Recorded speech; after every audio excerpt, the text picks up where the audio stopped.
आज की इस वीडियो में हम बात करेंगे एनटीपीसी से इम्पॉर्टेंट कुछ जीएस प्रश्न जो आप सभी के लिए इम्पॉर्टेंट है। यदि आपने एनटीपीसी का फॉर्म भरा हुआ है और आप तैयारी कर रहे हैं तो आपके लिए ये वीडियो बहुत ही ज़्यादा इम्पॉर्टेंट है।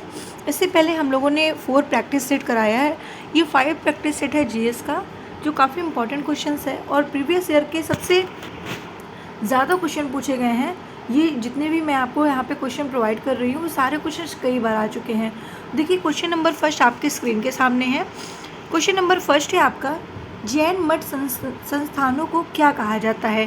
देखिए जो जैन मठ होता है उस संस्थानों को हम क्या कहते हैं, श्वेतांबर कहते हैं। इसलिए इसका राइट आंसर है ऑप्शन ए। आपने अभी तक हमारे चैनल को सब्सक्राइब नहीं किया तो जल्दी से चैनल को सब्सक्राइब करके वीडियो को लाइक कर दीजिए। नेक्स्ट क्वेश्चन है, भारत का रेडियो खगोल विज्ञान केंद्र कहाँ स्थित है। भारत का जो रेडियो खगोल विज्ञान है वो स्थित है कहाँ पर, तो आपको बताना है उद्गम मंडलम। ठीक है, राइट आंसर ऑप्शन सी है। नेक्स्ट क्वेश्चन, निम्नलिखित में से कौन से खनिज समांतर साथ साथ पाए जाते हैं, तो इसका राइट आंसर है ऑप्शन डी, यानी कि जस्ता एवं सीसा। ठीक है, जस्ता एवं सीसा जो है वो समांतर साथ साथ पाए जाते हैं। नेक्स्ट क्वेश्चन है, ब्रिटिश भारत के किस वायसराय ने भारतीय सांख्यिकी सर्वेक्षण कराया था। देखिए ब्रिटिश भारत की बात अगर हम करते हैं तो आपका right answer option D, Lord Mayo. ठीक है, राइट आंसर है option D, Lord Mayo.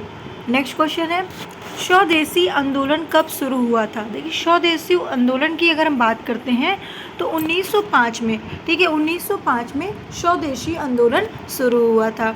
Next question है, भारतीय संविधान में समाजवादी, धर्मनिरपेक्ष और लोकतांत्रिक गणराज्य शब्द कब शामिल किए गए हैं। देखिए भारतीय संविधान की अगर हम बात करें समाजवादी और धर्मनिरपेक्ष लोकतांत्रिक गणराज्य की, तो इसका राइट आंसर है ऑप्शन बी, यानी कि 1976 में 22वें संशोधन में। ठीक है, तो 22वें संशोधन में 1976 में है। नेक्स्ट है आपका, शनराआ की किस पहाड़ी को पृथ्वी का सबसे धनी पहाड़ी माना जाता है, तो बूटे पहाड़ी को। इसलिए राइट आंसर आपका क्या होगा, ऑप्शन ए है। नेक्स्ट क्वेश्चन है, विधान परिषद में कितने सदस्य प्रत्येक दूसरे वर्ष अवकाश ग्रहण करते हैं। देखिए विधान परिषद की अगर हम बात करते हैं तो 1/3, ठीक है, दूसरे वर्ष अवकाश ग्रहण करते हैं। इसलिए राइट आंसर ऑप्शन बी लगा दीजिए। नेक्स्ट है, हीरा का उत्पादन में किस महाद्वीप का एक अधिकार है। देखिए हीरा के उत्पादन की अगर हम बात करते हैं यहाँ पर, तो सबसे ज़्यादा योगदान जो है यानी कि एक अधिकार जो है वो आपका क्या है, अफ्रीका है। ठीक है, हीरा के उत्पादन में महाद्वीप का एक अधिकार अफ्रीका है। राइट आंसर है आपका ऑप्शन सी। नेक्स्ट क्वेश्चन, विश्व के विशालतम स्वर्ण क्षेत्र दक्षिणी अफ्रीका की निम्नलिखित में से कौन सी पर्वत श्रेणियों में अवस्थित है। तो श्रेणियों में अवस्थित कौन सी है, तो आपको बताना है विटवाटेरसरैंड। ठीक है, इसलिए राइट आंसर ऑप्शन सी है। नेक्स्ट क्वेश्चन है आपका, 1909 में इंडियन काउंसिल एक्ट में किस बात की व्यवस्था की गई थी। देखिए यहाँ पर 1999 की इंडियन काउंसिल एक्ट की हम बात कर रहे हैं, तो आपको बताना है सांप्रदायिक प्रतिनिधित्व। ठीक है, इसलिए आपका राइट आंसर क्या होगा, ऑप्शन बी होगा। नेक्स्ट क्वेश्चन, ओजोन परत अवस्थित है। ओजोन परत जो होता है वो किस मंडल में अवस्थित होता है, समताप मंडल में। इसलिए इसका राइट आंसर भी ऑप्शन सी है। नेक्स्ट है, निम्नलिखित में से कौन भारतीय राज्य बांग्लादेश की सीमा पर स्थित है। देखिए भारतीय राज्य बांग्लादेश की सीमा पर स्थित है तो पश्चिम बंगाल, असम, मेघालय, त्रिपुरा और मिजोरम में। ठीक है, जहाँ पर भारतीय राज्य बांग्लादेश की सीमा स्थित है। तो right answer option D. Next है, डिजिटल इमेज के संबंध में DPI का पूर्ण रूप क्या होता है। देखिए यहाँ पे डिजिटल इमेज की बात की गई है, तो इसका जो पूर्ण रूप होता है, फुल फॉर्म होता है, वो डॉट्स पर इंच होगा। इसलिए राइट आंसर भी ऑप्शन सी है। नेक्स्ट क्वेश्चन, मानव शरीर का सामान्य तापमान कितना होता है। देखिए मानव शरीर का सामान्य ताप जो होता है वो 98.6 फ़ारेनहाइट होता है, लेकिन अगर डिग्री में पूछा जाए तो 37 डिग्री सेल्सियस होता है। ठीक है, नेक्स्ट क्वेश्चन, मानव में स्थित स्वर्णित चतुर्भुज की कुल लंबाई कितनी है। तो इनकी जो टोटल लंबाई है वो 5886 किलोमीटर है। इसलिए इसका right answer option B. Next question, कौन सा देश लैंड ऑफ टेंडर बोल्ट के नाम से जाना जाता है। देखिए टेंडर बोल्ट के नाम से कौन सा देश जाना जाता है, तो भूटान जाना जाता है, इसलिए राइट आंसर आपका ऑप्शन बी। नेक्स्ट क्वेश्चन है आपका, जोहान्सबर्ग निम्नलिखित में से किस लिए प्रसिद्ध है। देखिए जो जोहान्सबर्ग थे वो सोने की खान के लिए प्रसिद्ध थे, इसलिए इसका राइट आंसर ऑप्शन सी है। नेक्स्ट क्वेश्चन, किस राज्य में राज्यपाल की नियुक्ति संविधान के अनुच्छेद के अंतर्गत आती है। तो किस अनुच्छेद के अंतर्गत आती है, आपको बताना है। अनुच्छेद 155 के तहत होती है, इसलिए इसका राइट आंसर ऑप्शन सी है। नेक्स्ट क्वेश्चन, जलियांवाला बाग हत्याकांड के लिए कौन सा जनरल उत्तरदायी था।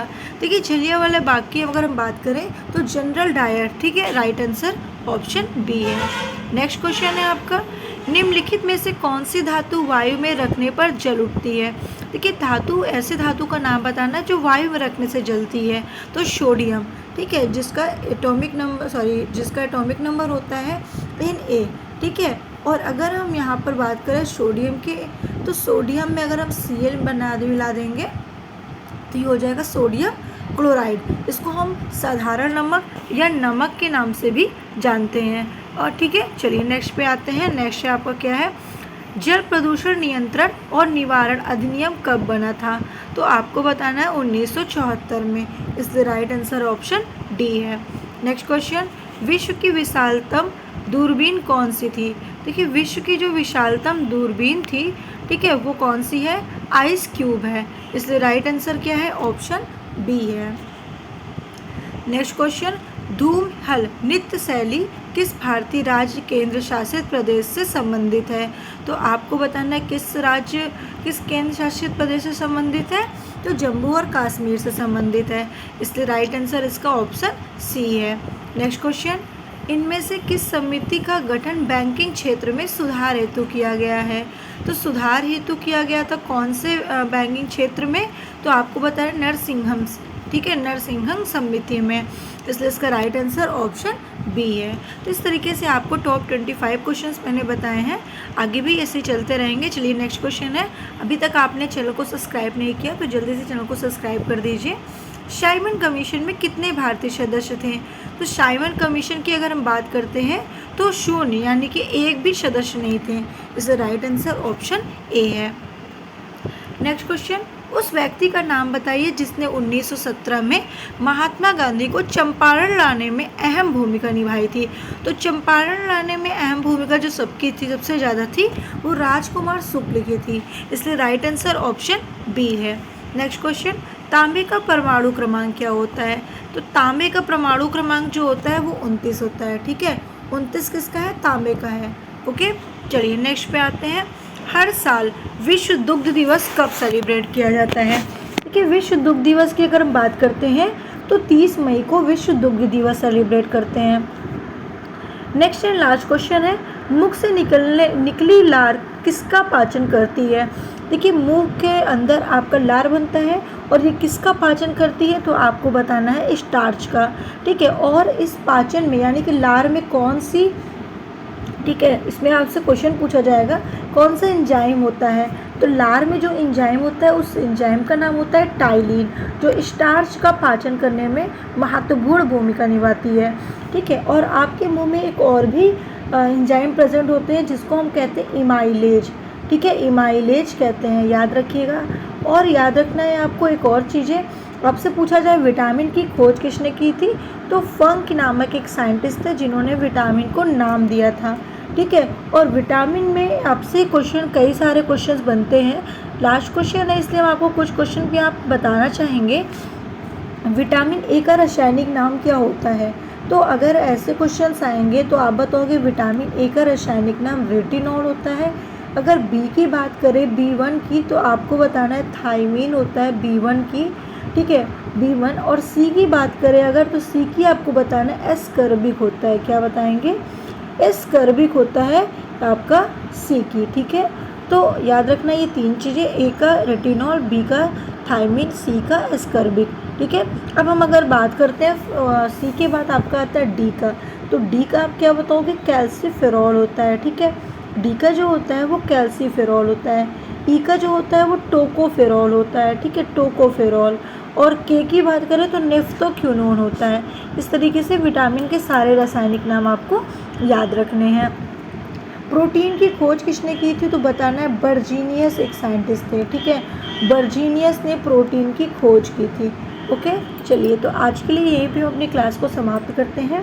फिर से मिलते हैं नेक्स्ट प्रीवियस ईयर क्वेश्चन के साथ, प्रैक्टिस सेट के साथ। तो बने रहिए हमारे साथ और हमें कमेंट करके ज़रूर बताइएगा कि आपको क्लासेस कैसे लगी।